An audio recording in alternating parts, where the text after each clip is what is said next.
welcome to the Clinton Presidential Center's event, Off the Record with Jennifer Palmieri. This series is an engaging interactive speaker series featuring alums of the Clinton White House who share rare, never before heard stories. This program is a collaboration between the Clinton Presidential Library and the Clinton Foundation. I am Stephanie Mason, the Supervisory Museum Curator for the William J. Clinton Presidential Library and Museum. Tonight's Off the Record series will feature a conversation with Jennifer Palmieri, a trailblazer who served as the former Deputy Director of Scheduling and Advance, as well as the Deputy White House Press Secretary during the Clinton administration. After Clinton's presidency, her impressive career continued as she served as Deputy Communications Director for President Obama, eventually becoming the White House Director of Communications in 2013. Throughout her career, Jennifer, if that's okay. Yeah. All right, girl. You say my last name perfect. Thank you. Yeah. Thank you. Better than my own family. Thank you. It's the way the Italians are supposed to say it. Awesome. Well, Jennifer, just wanted to kind of give you your recognition right now, your flowers. You have played a significant role in the presidential campaigns of John Edwards in 2004, as well as Secretary Clinton in 2016, and Kamala Harris in 2024.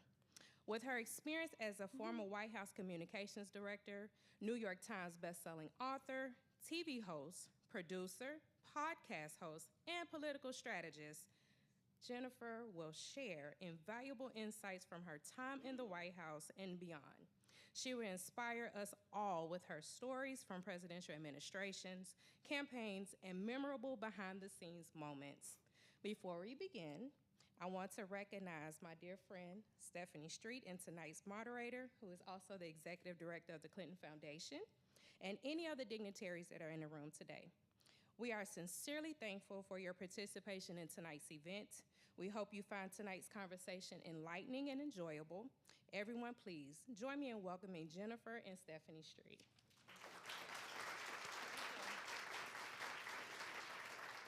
Well, Jen, welcome back to Thanks. the Clinton Presidential Center. Thanks to Stephanie, and thanks to Stephanie for a very warm welcome. Thank you. It sounds like we have a lot to talk about tonight. So I forgot all of those I things. know, I'm so There's been a lot impressed. of It's them. very impressive to hear everything that you've done. But I want to start by just thanking everyone for being here tonight as well, and a special shout out to our Clinton Presidential Center members and our donors who make programs like these possible. So really appreciate all of you. And thrilled you all are going to be here. I feel like we're going to be sitting in a living room, and Jennifer, we should have some wine because we're going to do a lot of just sort of walking down memory lane, but also I really want to get some insight from you, Jen, on your career after the White House as well, after the Clinton White House, because you have had such a phenomenal career in politics, obviously, in public service, but also what you've been doing for the last few years. We had an opportunity to catch up last night, and hearing about what she's doing now is so fascinating as well. So I'm just going to go kick it off if I can. And I want to start at the very beginning of your career. I obviously met you in the early days of the White House, but talk a little bit about what your first sort of job was in politics and what really drew you to politics and public service in the first place. I have known since I was in first grade that I wanted to work in politics, and I was. As you know, I was born in Pascagoula, Mississippi. Mm-hmm. I didn't actually. We left when I was 8. I didn't exactly grow up there, but. I was born there and was there through second grade. And my mom worked on, this is a plot twist, because my mother worked on Trent Lott's first congressional race. And he ran, I guess it was 1972, and she was the volunteer coordinator. One of her hugely important job. A hugely important job. One of her girlfriend's husband was the campaign manager, and that's how she got involved. The campaign headquarters was a trailer at the Rexall Drugstore parking lot. The Rexall Drugstore is like a really famous place in Pascagoula. Some of you know it. Unfortunately, it was destroyed in Katrina. And she would like put me in front of Jerry Lee's supermarket with my Trent Lott billboard, or door knocking and my little sandwich board. And I just became really interested in politics from that moment on. I always knew it's what I wanted to do. And then I just had the good fortune that when I went to high school, we had moved to, my father was stationed in California, and Leon Panetta was my congressman. So I interned for him when I was in college. And then he went, and that's just, and I started working for Leon when I was 19 until I was 29. So talk about like an amazing public servant to learn from. The best. I mean, the best. He is the best. He is so, so, funny, human, measured, responsible, like takes on big problems, just such a good guy. And then he went from Congress he was the budget director, President Clinton's first budget director, and then in August of 1994, I went with him to the West Wing when he became President Clinton's second chief of staff. And I was terrified, of Stephanie. We talked about this last night. Because, as she told me later, she doesn't like new people. So you were introduced to me. That is not what I said. That is that what you is, said. No. You didn't say it in real just time. like that. You didn't say it in real time, but I said I'm always curious Ricky. about new people. The head of scheduling at the time, Ricky Seidman, introduced us. She's like, "This is Stephanie, and you're gonna love her, and you're gonna love working with her." And Stephanie's just looking at me like, I'm sizing you up. I said, Stephanie is not going to love working with me, but look at us But now. look at us now, and look, we obviously will talk a little bit Yeah. about our special time together in the White House. But Leon, what a phenomenal person, what a phenomenal leader, and gosh, really iconic. And his role as chief of staff, and talk a little bit about what kind of a leader he was. Like, what was so special about him? Besides his brilliance and his personality, he was really able to push things through the pipeline. I'm gonna have to. I have to try a moment of recall. But I did this for Peter Baker wrote a New York Times Magazine piece of him. I think when he left. Maybe when he left CIA. Yeah. It was even before he had been, I think it was even before he became Secretary of Defense for President Obama. But I had the 5 rules of Panetta. One of them is any jackass can burn down a barn, but it takes a leader to build one, right? That's good. I like that. You want people in the tent, out, not out of the tent. So you want to bring as many people together as possible. He who controls the paper controls the outcome. I'm doing really well. I'm on number 3. Yeah. So that is if you're in a negotiation or that you just, and which he obviously was very a lot with the Congress. You just want to be the one that's driving the process. It's like ownership is good. Is sort of my takeaway there. Never let them see you sweat. He just was always. He would just never. Never flustered. He never, always was just, never flustered, and be a human. If you're good to people, they're going to be good back to you. I learned a lot about managing the press with him, garnering their trust, and how you did that, as well as he just had a good way of breaking down tension with a lot of humility on his part, and being really true to his word, and just amazing person.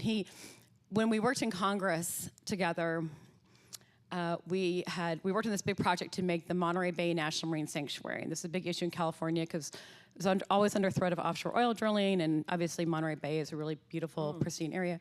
And we got this bill passed, and this is in 1992, before the election, and he said, "This is going to be the most important thing you and I ever work on." Oh my gosh. And then after Bin Laden, I was like, okay. I saw him at the CIA for lunch. I was like, do we still think that? And I really thought there might be a chance that he would say, yes, the Monterey Bay National Marine Sanctuary is still the most important thing that I have done. But he did not. He said that it was getting Bin Laden that was the most, at that point, was the most important part of his career. You heard when Stephanie, by the way, Stephanie Sims is a phenomenal partner. We work so well together. She's such an asset to have her at the Presidential Library. So Stephanie, thank you for everything you do. And she did a beautiful job talking about all of your very senior roles in various campaigns and presidential administrations. And sort of hearing her clip through it, like you had quite a few senior roles.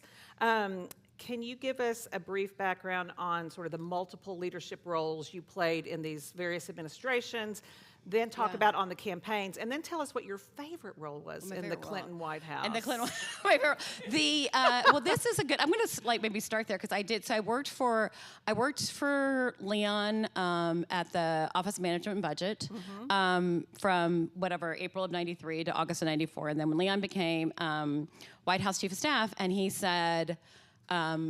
You know, I want you to come with me and be my assistant there, keep my schedule and all of this. And I was 26, and I was like, I'm way too senior and serious of a person to be somebody's assistant. And he was like, oh my God, get over yourself. We're going to the West Wing in the White House. You were like the chief of staff I to the chief of just staff. need you to do this. You just have to, if you do it for 6 months, and if you hate it, you can leave, but just do it. And I stayed. He ended up being one of the longest serving. Yeah, I think Dennis McDonough holds the record now because he was Obama's chief for all of the second term. But he was there for 2.5, maybe almost 3 years. And it was phenomenal. I mean, I learned so much. You were the chief of staff to the chief of I staff. was, he did answer to me. Yes, he did. This is true.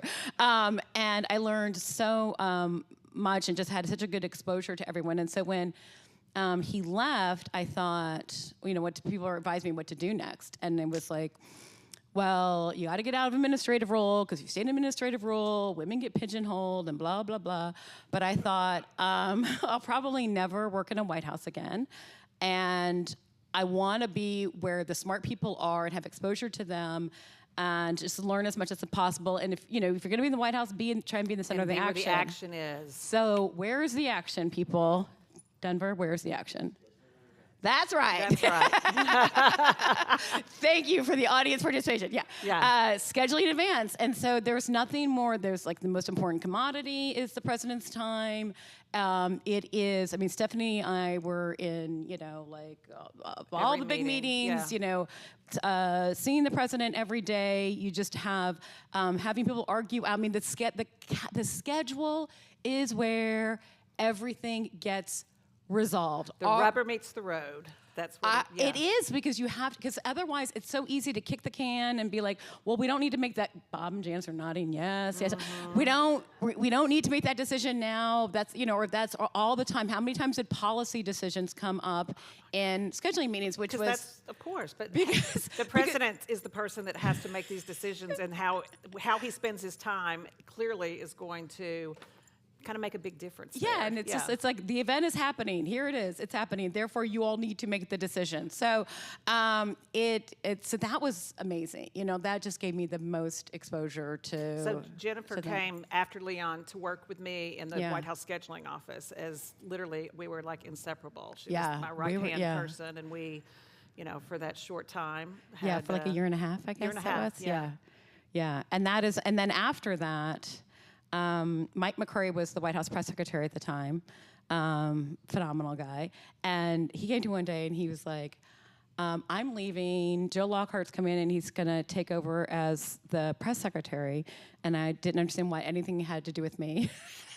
And so I was like, do you want to schedule, are we scheduling a going away event Party, for you? Like, do what we are need we to get doing something here? on the calendar? And he said, and we want you to be a deputy press secretary. And I was like, I have zero press experience and I'm terrified of the press. And he said, perfect, because we have a lot of people in this White House that like to talk to the press. Oh, don't so we? Yes, that was didn't not, but he said, the White House, and I need somebody who knows the White House. And, definitely, because we were chief of staff and then scheduling. That's why in the scheduling office, you literally have to work with every single office, every assistant to the president. Yeah. Because, again, everyone wants to have time on the president's calendar or have him do things. And so you do get to know literally every senior person on a very close basis. You do, and they come and they'll. Yeah.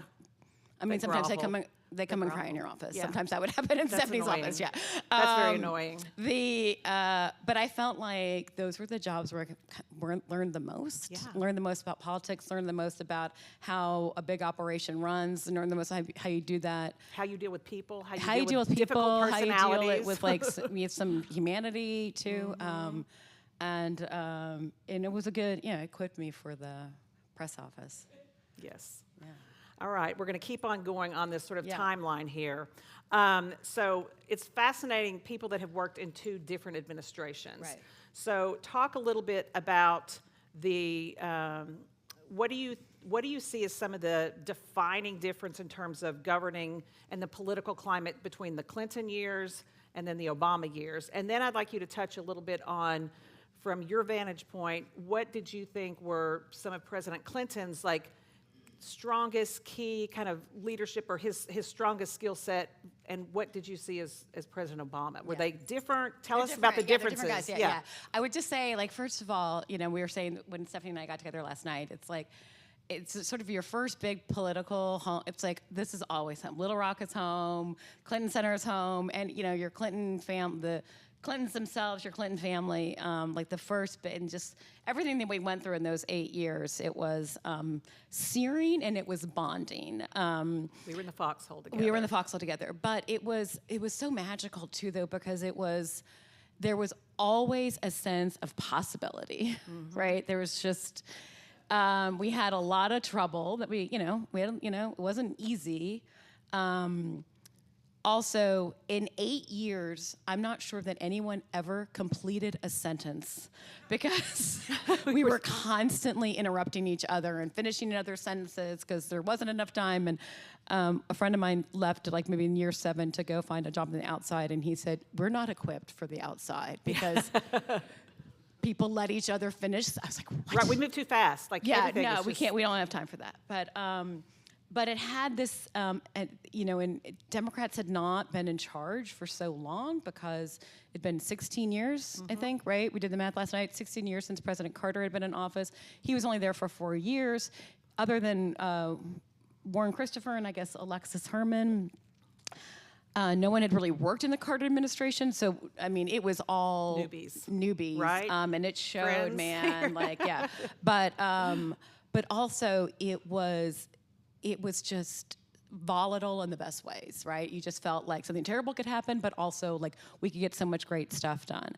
And then with Obama, it felt like, and this is not because of him, but it was a much more partisan time, and that sense of possibility was not there. I was not there for the elation of passing the Affordable Care Act. I came in, that passed in 2010, and I got there in 2011 after a particularly tough debt limit fight, and the fights were getting more bitter and also stupider, why are we arguing over whether or not we're gonna pass the debt limit? Why are we arguing over whether or not we're gonna, re-up the payroll tax? It was just, so I could kind of, it felt like, in retrospect, right, it's like gears of democracy starting to grind to a halt. It all seems a little bit quaint compared to the present day. It seems quaint too. Also, the big problem, the big screw up in the Obama White House was that the healthcare website didn't work fast enough. Do you remember that? I thought it was the tan suit. You all, I will admit that I told President Obama that I thought the tan suit looked good. Okay. I did. Well, it did. He was a sharp dresser. Dan, it was. I don't know if we've ever told this, and things that haven't been told. Well, this is what this is all about. Yes. So that happened the day before his Martha's Vineyard vacation had started, right? So he went there for a few days. He came back to DC to do some meetings for a few days, and then he was going back to the vineyard. And while Mrs. Obama was gone, he was digging back into the back, he told me this, back of the closet, and he was finding, pulling out suits he doesn't normally wear. And they don't fit so great because now when you're all the suits are tailored exactly to, right, right. And so I had noticed earlier in the week he was wearing a suit that was that just didn't quite fit as well, or was more dated. And then the tan suit, part of the problem with the tan suit is it was an older style. It was big and baggy, right? Okay. But I thought it was kind of cool. And Dan Pfeiffer, who folks probably know from Pod Save America, I was like, we should do a press avail before he goes to the vineyard. And he's like, did you see what he's wearing? We can't put him out. I was like, I think it looks good.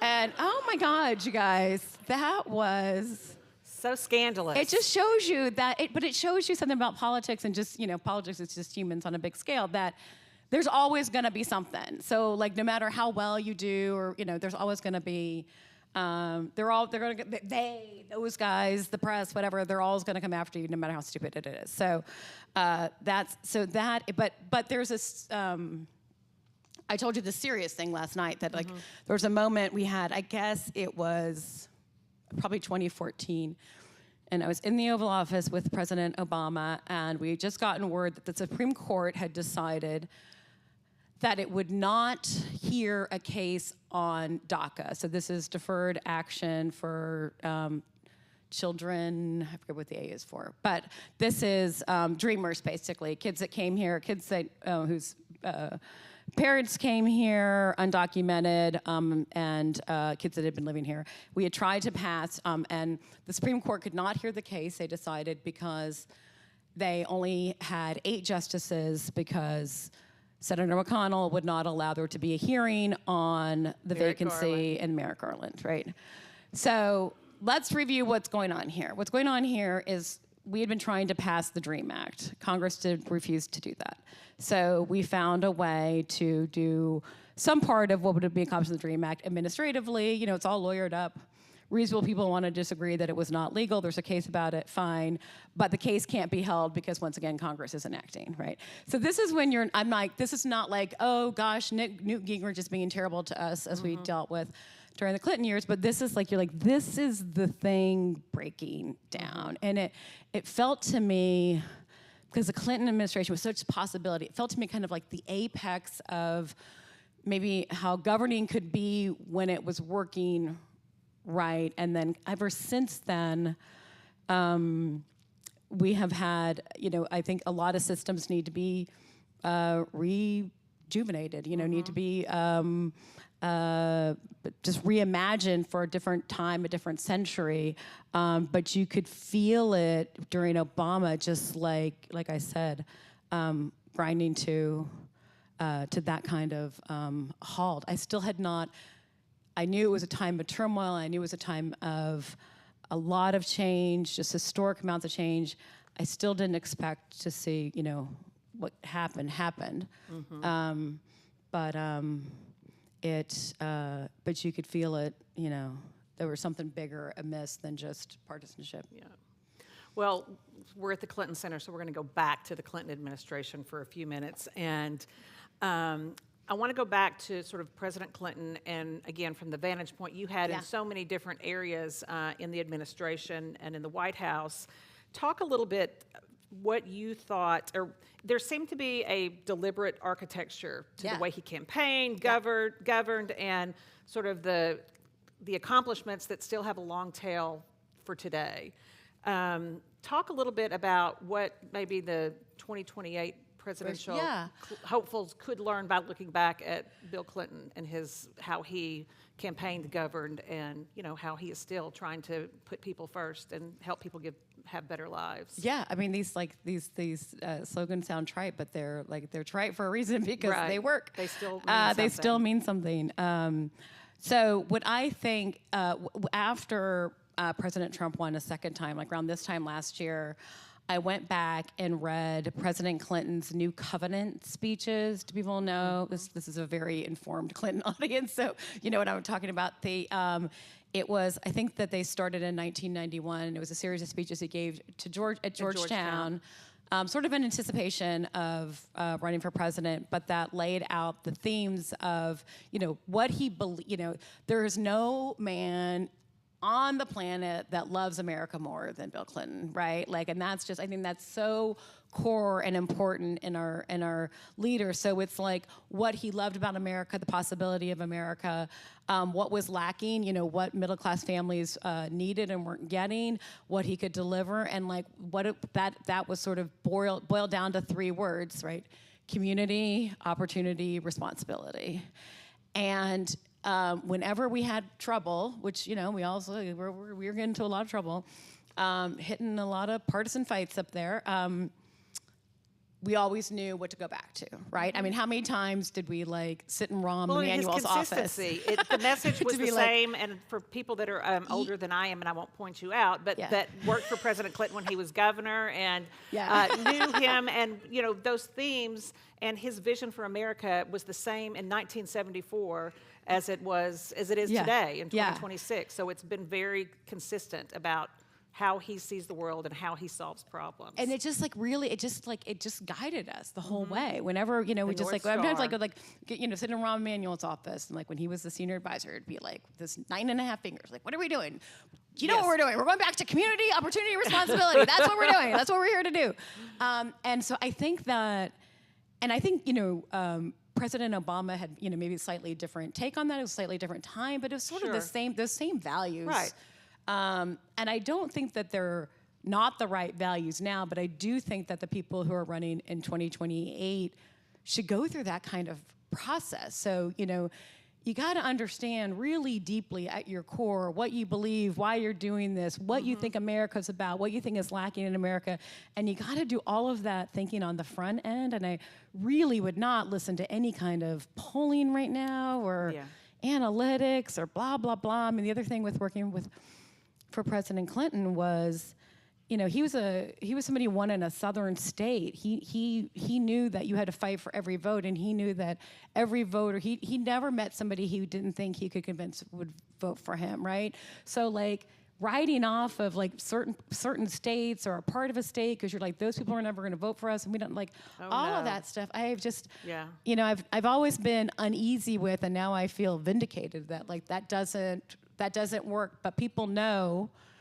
I do believe that people are really, Americans are good people that are open to voting for anyone who they think gets them, respects them, and has an idea of where they can take the country. And if you can prove that you've made democracy work and solved problems in the past, all the better, because I think that's how you get over sort of this hump now that we're of dysfunction and you can't just be fighting what President Trump stands for. You got to prove that you know how you can make democracy work and actually change people's lives. One of my favorite quotes from President Clinton, and it's going to have to look at Ben back there. It's escaping me whether it's from his first inaugural speech or from the opening of the Presidential Center. But he said, "There is nothing wrong with America that can't be cured with what's right with America."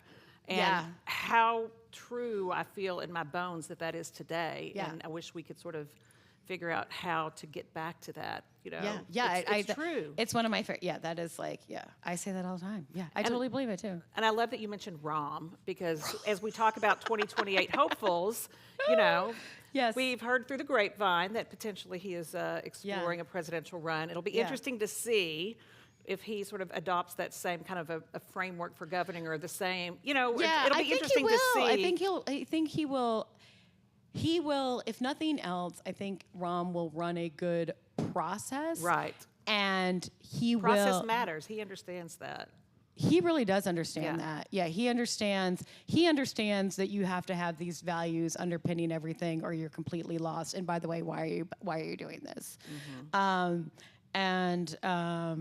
he will run a very thought out arguments, and even if he runs and doesn't do well, he will make everybody else better. I hope a lot of people run. Me too. And in 1992 we had a lot of people run. Oh my gosh. 2008 we had a lot of people run. I think we do well, or the competition makes people better, the other candidates better, and the longer the focus is on your side is good. And he's a fighter. I think a lot of people that know Rahm know that about him. He's tough as nails, and maybe we need a little of that these days. I mean, anyway, I digress. Again, we both served in senior roles at a young age in the White House. I think we're about the same age. I was 26 when I got to the White House and 34 when I left. Yeah. And I don't want to do the math, but I think I just celebrated my 25th anniversary of working for the Clinton Foundation, so I'm old.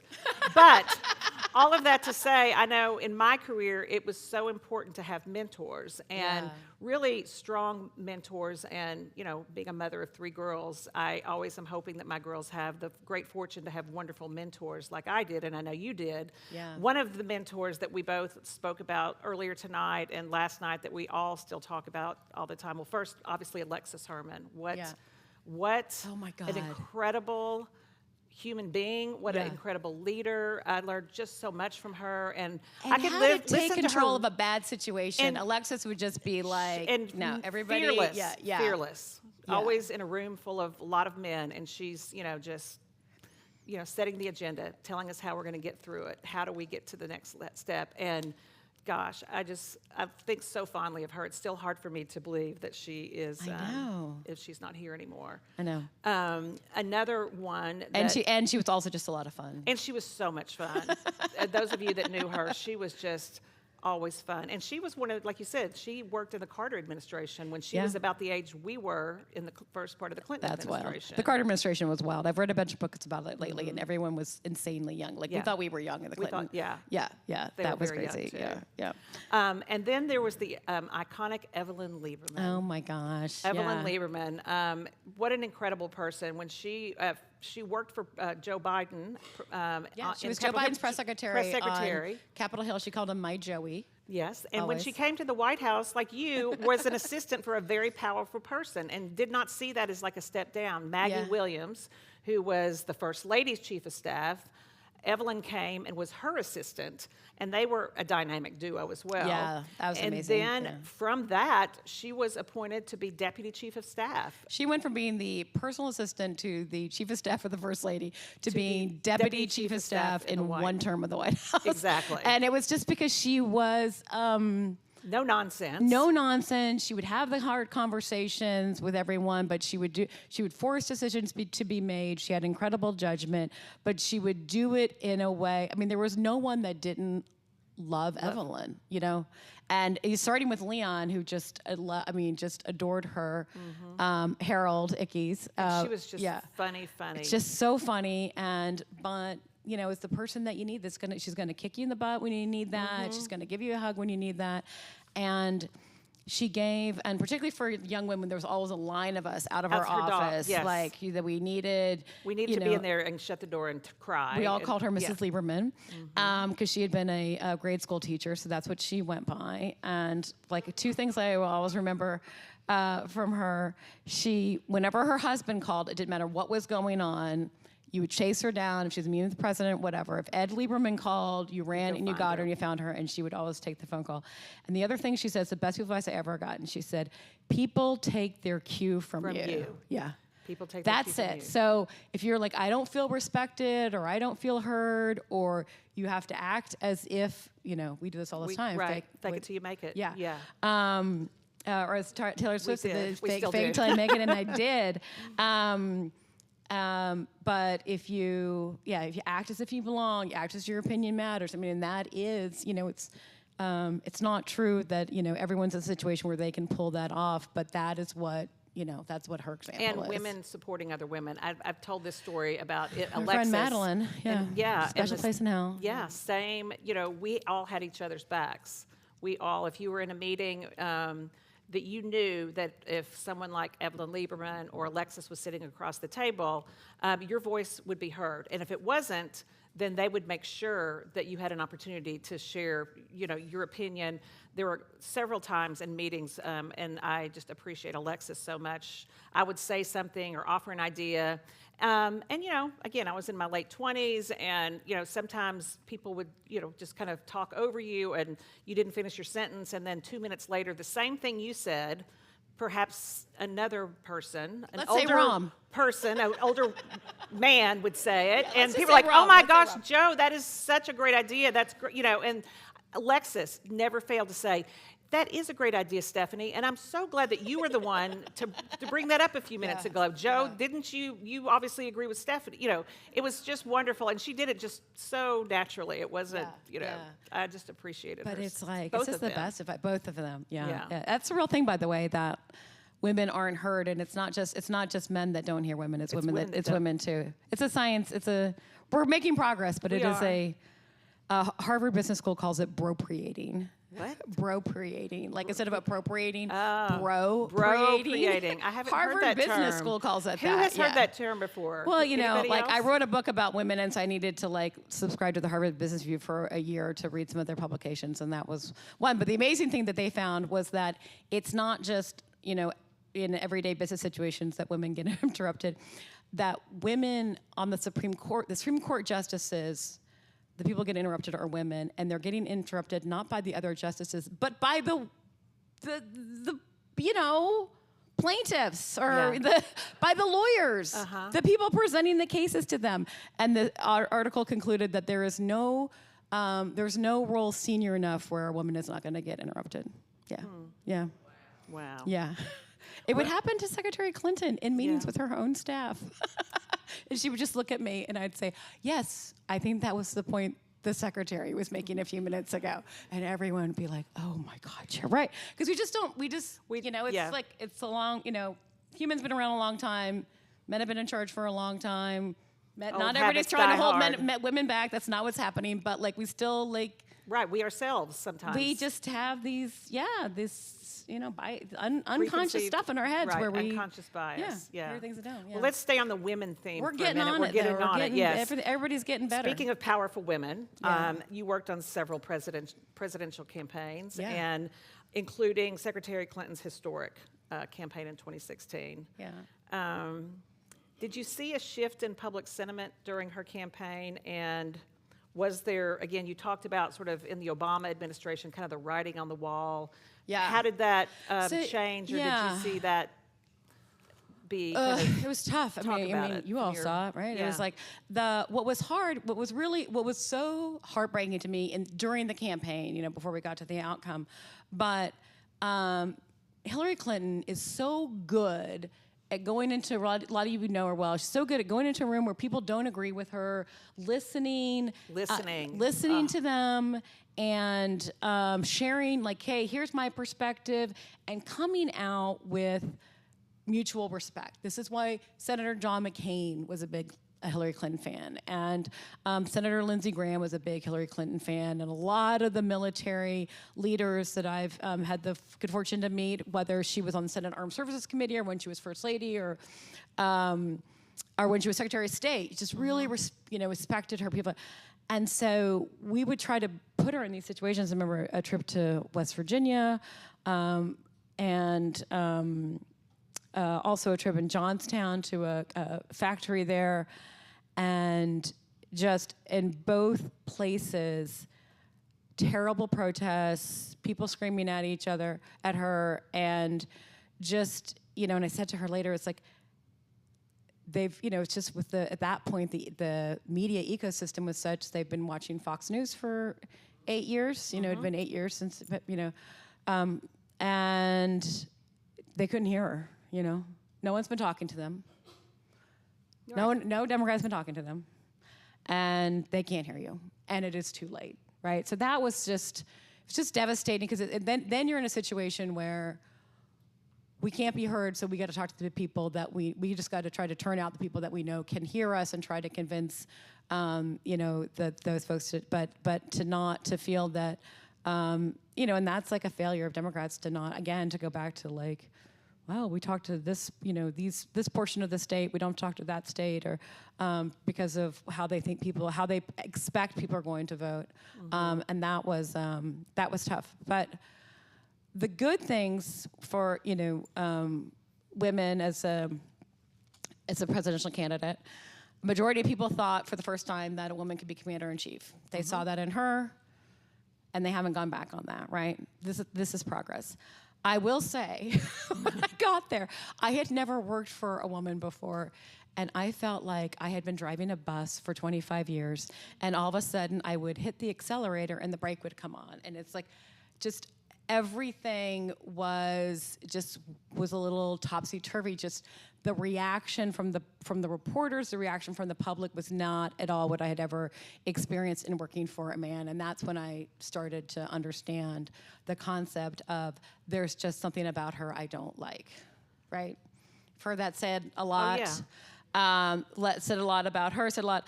And it is, and this is the thing that made it hard to battle in real time, because I don't believe, I said this before, I don't think the world is actively trying to hold men and women back. I don't think that's I think men and women want women to succeed in the world. That has certainly been my experience in the workplace. I think, I know it's for you, with a lot of great male mentors, but it is still in the scope of human history, for a woman to be in charge, it's a radical thing. And we all have models in our head of what we think leaders sound like and the kind of experience they have and what they look like. And when someone who is very different from that tries to do this, it just causes a lot of, there's just something that is makes us uneasy, something like we can't quite name, confounding, something about This her I just abnormal don't like. yeah. Like, it's just, and you can't put your finger on it because it's just sort of this confounding thing. And that was,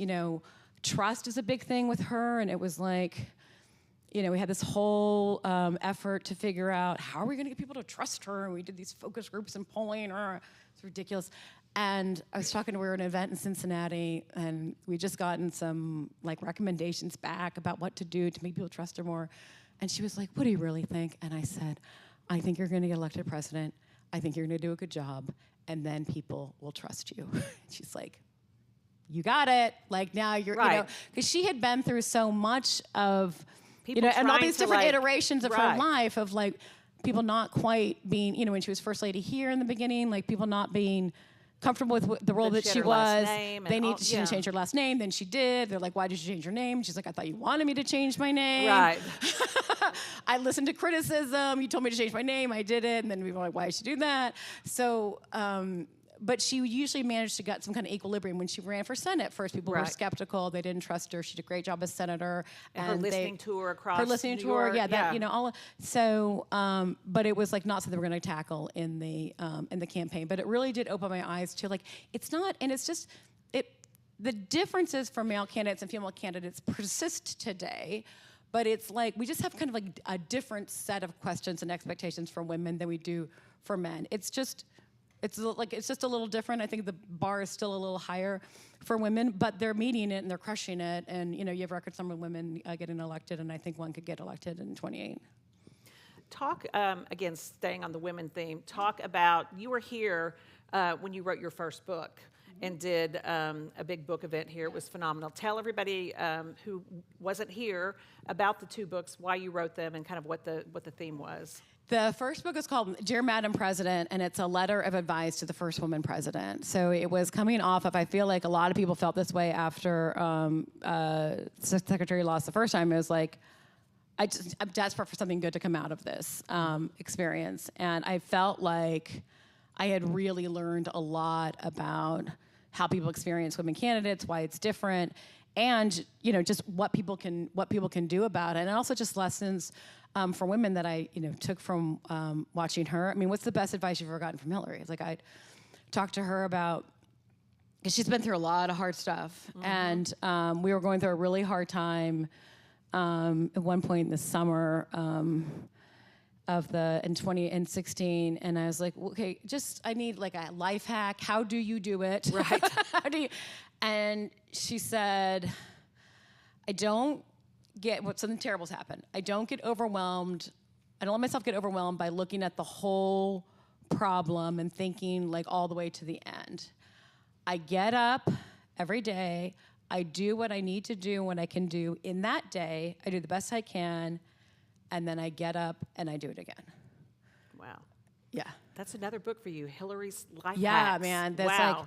and I would read that. Right? And that's what and you're right, okay, I can only do what I can do, and I'm not gonna get ahead of myself and think make myself crazy, thinking too far, but just and then you just get up the next day and you do it again. So there was that, it was really, it was the hardest, worst time of my life, but also what I learned the most from, and watching her, just And phenomenal. your second book.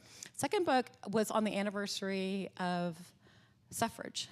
So it was came out in 2020. So it was on the 100th anniversary of suffrage, and it was written as a declaration, modeled after the Declaration of Independence, but telling women to declare their independence from a man's world, which isn't to mean it's not a declaration of war. And it is it's just that that it's just, this is sort of everywhere we find old models sort of breaking down.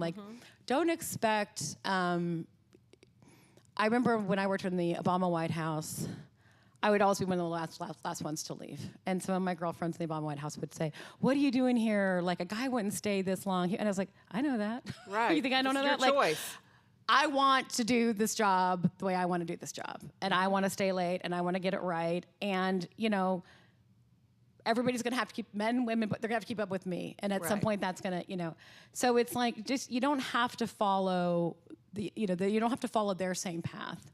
There are ways that we do our work differently. There's, you know, things that we intuit because of our experiences from our whole life. And that's going to that could put you on a different path than men. And that's probably what we need now to like make progress going forward. And I love writing about women. I'll probably still do it. There's a lot of great women leaders out there. I'd love to write about some of them. Yes. So I'm working on that, yeah. That's great. And you told me, we were talking about what we like to do in our spare time to relax, and we both love to cook. Jennifer's a phenomenal cook. I'd say a chef. She's chef quality.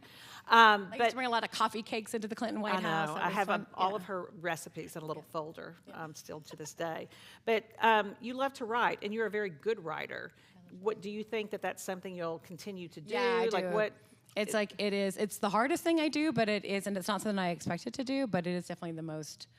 It's very fulfilling when you feel like you have finally articulated what, you know, that thing that has been like churning in your mind for a long time. It's a very, it's a satisfying scene. It's just really, it's amazing when, if something is important to you, my friend Jamie is here. We have I bet there's other fans.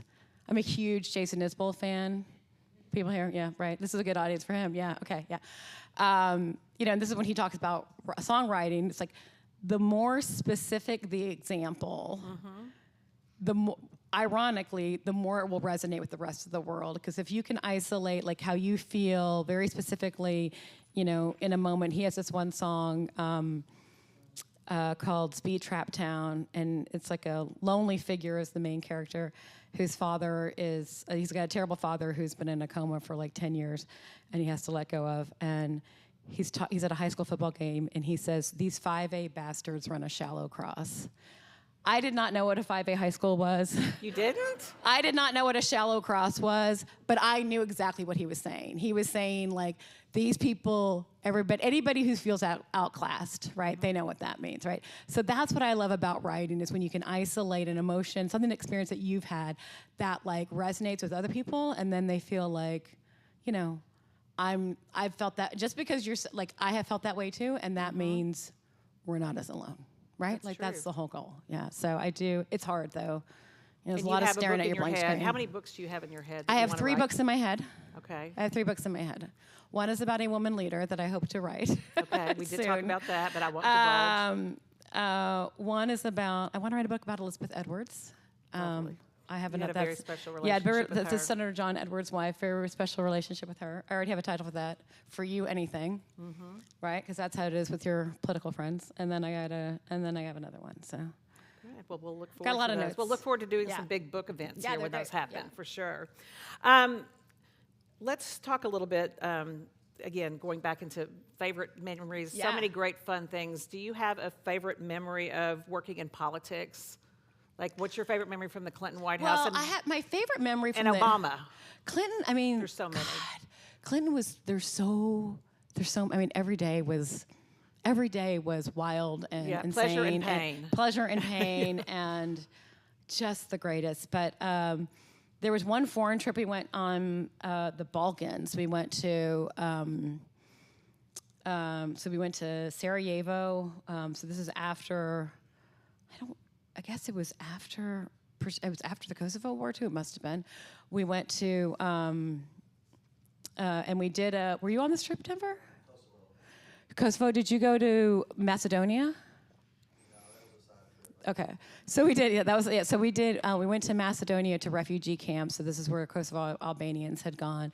And it is, you know, it's like you see, it's the tents, it's thousands of people, and this is this is like 99 or 2000, and people didn't have phones, or and we had our satellite phones, and we just all like figured out, wait a minute, we have something incredibly valuable, and we all sort of dispersed into the camp and found people who were able to call their families, who people did not, they did not know that. their parents are living in Germany. They don't know if they're dead or alive. And so, Oh my gosh. that was like, how meaningful. that was like a really powerful. great, that was a special day for Clinton. And Obama, this was, this is like an all-time day. I mean, it wasn't like a great day, but in terms of memorable for me. So let's go back to Trayvon Martin, okay, with me. So Trayvon Martin teenager shot and killed in Florida. The man who killed him, George Zimmerman, had been acquitted by a Florida jury. And there was a lot of, emotion, upset, consternation, the African-American community because of this. And we were trying to decide what President Obama should do in response. And this is back in the days when we followed rules and norms. So go back, How take your quickly mind we back. forget. So it's, it's like, well, a jury has spoken. He doesn't have any role here. He can't do anything. It's not appropriate for him to weigh in. So we were trying to think of other things he could do. Like maybe he could go to boys club in Anacostia, someplace where there would be black teenage boys that are feeling, overwhelmed and just show support. He was starting the mentoring program that he did, My Brother's Keepers, for black teenage boys at the time. So we were thinking about that, and he heard, he was in the Oval Office, and he heard that we were all like, what should we do? Should you do a radio interview? And he called us down to the Oval Office. So I think it was like me, Dennis McDonough, Jay Carney, Valerie Jarrett. And he's like, what are you all doing? Like, what do I hear you're like talking about this? And we said, well, we're trying to, figure out what you should do. Because we think that, the African-American community needs to hear from you. He said, no, I think I need to speak for them. And I was like, we were all like, oh, all right, this is different from other places he's been in his presidency.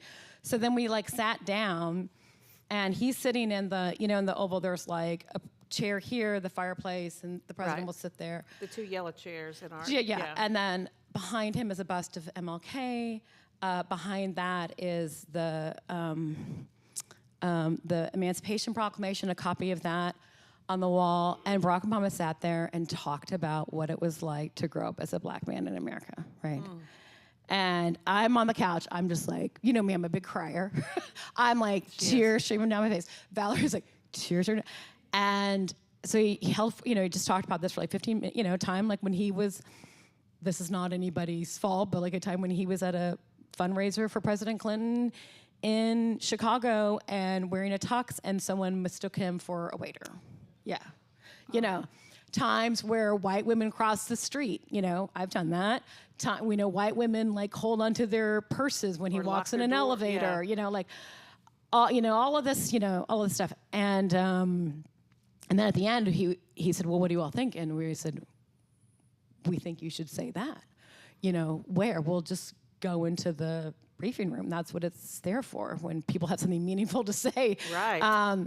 And that is what he did the next day. But to sit there with America's first black president, with the MLK, the Emancipation Proclamation, and that, every day, clarity of mind. Every day you're like, we're living history. But that was like one of the most amazing, privileged things to behold. You're getting weepy right now. I am, but me, I'm a big crier.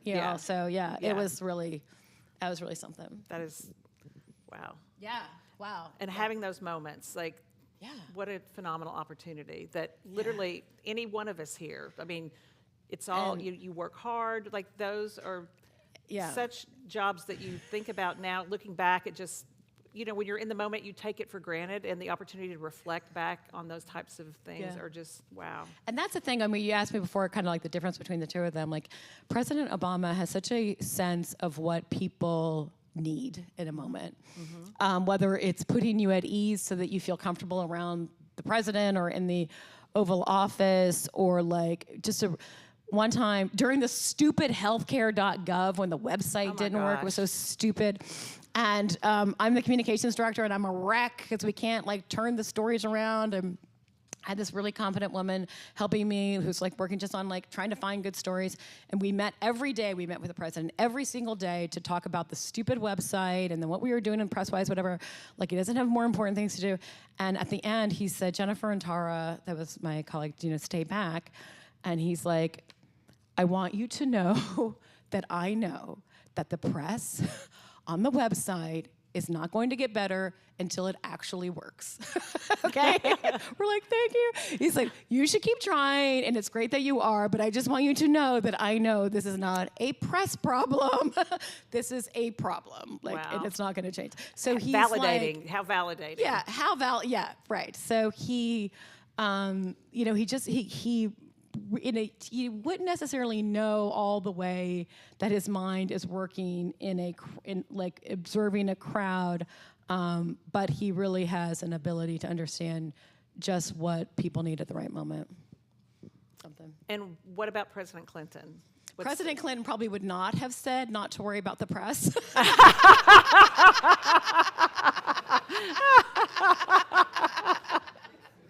Funny because it's true. Yeah. Yeah. No, but like I said, I mean, the thing with Bill Clinton, it's just like the most optimistic man in America who loves. There's just no one who I think loves and understands this country more than him, and I just like can't believe that like my He'll fortune never give aligned. up, right? He wants to get caught trying. No, and it's like, and you just, that I carry those pieces of him with me like every day. Yeah. I'm asked this question to everyone. Yeah. Okay, so you're gonna have to really think for a minute, or maybe not. Maybe it'll be top of mind because. You got warned about this? Who did that? Would you point that person out to me? Because this is supposed to be like. No. So. It's good because I don't think I would have had an answer. Well, okay. Well, you I won't. don't know. You won't make it up. So. I want you to talk about, and it can be either from the Obama White House or from the Clinton White House, or both, frankly, or from the Hillary campaign. Was there ever a day that you thought, okay, this is the day I'm going to get fired? So, did you? Yes, but this is not my show. It's Okay. yours. Yes. Because scheduling is terrible. Because It is terrible. It's terrible because there's so much there's so much responsibility and accountability. Right. If something goes right, it's always someone else is responsible. But if something goes wrong, it's always the scheduler's fault. Yeah, right. Because if you make the smallest mistake, Right. it has huge Huge consequences. Like a consequences. plane's going to go to the wrong town. Like Right. it's just like I'll save mine for another program, but Okay. I'd like to hear yours. I not really, except when this is not good. When Hillary lost the New Hampshire primary in 2016, and I did not think that I was going to get fired, but all of the press did.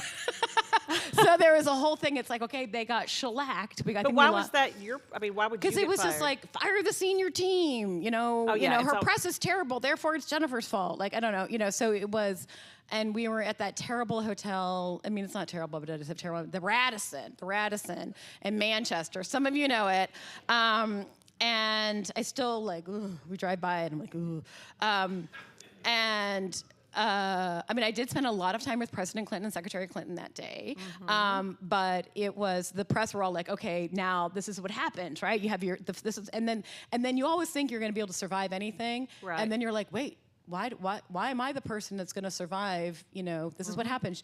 A team comes in, they get their butts kicked, they throw everybody out, and then the team that's going to get her over the finish line comes in, right? So that was sort of that's what was in Mentality. the air. Right. And so I was, every time I like walked out of their suite, you run into the press who were like, so I heard you're getting fired again. How It's the worst. They're the worst. that is the worst. the worst. But I'll tell you what, do you know what the Clintons did? What? For better or worse, they did not fire any of us, but I think that was fine because like this was a primary and we did in fact win the primary. She solid win the primary. They chartered a plane to take all of the staff and the Clintons back to New York together, so just sign of solidarity. And Bill and Hillary Clinton stood at the foot of the stairs and shook hands and thanked and congratulated every single staff member that walked on that plane. I know, now she's gonna cry. That says everything you need to know. Yeah, so that was the day I thought I was gonna get fired, but that's how it ended. We're almost out of time. I see the clock, Yeah. going down. But I would like to end with you. Maybe we're going to go over a little bit because I Okay. have two questions. So Okay. the first one is if you had a piece of advice For someone who wants to work in politics or a presidential administration or a campaign, what would that advice be? It's just like, pick the candidate that you love. Pick well. Don't just pick based off of where you live or who you know or whatever. Do the work that I think candidates need to do of understanding like what you really believe in and who represents that. And then go and work for that person. And campaigns are a meritocracy, you know that. Like And you have to show up and volunteer a lot of times. I mean, you have to show up and volunteer. You got to be in the circumstance where you can do that. That's all hard, but I think that you learn a ton. And once you're in that sphere, even if your person doesn't win, you'll get that everybody knows each other, and you'll get picked up. But I still think campaigns are the best way to do that. It is, and you learn so much. Oh my gosh, I mean, yeah. so many skills that you don't realize you have until you're put in another situation. Because you're like drawing on those skills to deal with a completely different type of situation. And they're massive startups. Yeah, they really are. Campaigns are massive. Presidential campaigns are insane startups, but even a congressional race is a big startup. It's a good experience. So we're living in a rather dark time right now. It can feel kind of overwhelming, depressing. I'm trying to watch the Olympics right now because that always makes me feel happy and happy about our country and our athletes that are representing us so well. What is something that gives you hope for the future of America? I guess two things. One, which is terrible, but the shootings in when Stephanie and I talked about this last night. The shootings in Minneapolis. Just the reaction from Americans, it was like, no, no, like across the board, no matter what party you were. And, guns are a big part of American culture. And I think that probably had something to do with it too, that for people for gun owners to see the administration talk the way that they did about what you not being able to show up somewhere with a gun that you're lawfully permitted to have, like that was part of it. It was I did not expect that needed to be part of it, but it made it full circle and it made it American, and I think that we kind of needed to live through all of this awful stuff to be certain of who we are. And it feels to me different now. It feels to me like people are more certain, like that is not American. That is not who we are. And we know that. We're going to say that.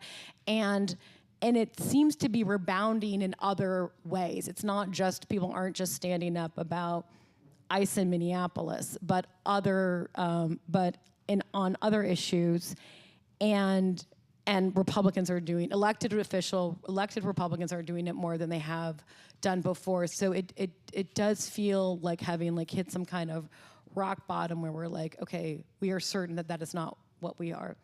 And then the other thing is just the way people are voting. Mm-hmm. Massive numbers. That's just, from when Hillary lost in 2016, I was like, okay, this revival is either going to come from the ground up or not at all, and Americans are going to have to decide that this is worth fighting for, and we're going to do it, and they're turning out in huge numbers, and that happened in 25, and that's happened the degree to which we've had people voting in 26, and that's what makes me optimistic over the long term. Jen, thank you for such a rich conversation. Yay, so and fun. Steph, thank you. I hope you all enjoyed it. This is such a fun series for me personally. Obviously, so fun. The stories from the administration off the record, and I want to thank my colleagues who I work with, many of whom are standing here in the back of the room, the folks that do all the real work here, putting this together. You raise your hand so everyone can recognize you. And I also want to give a big shout out and thanks to our Presidential Center volunteers.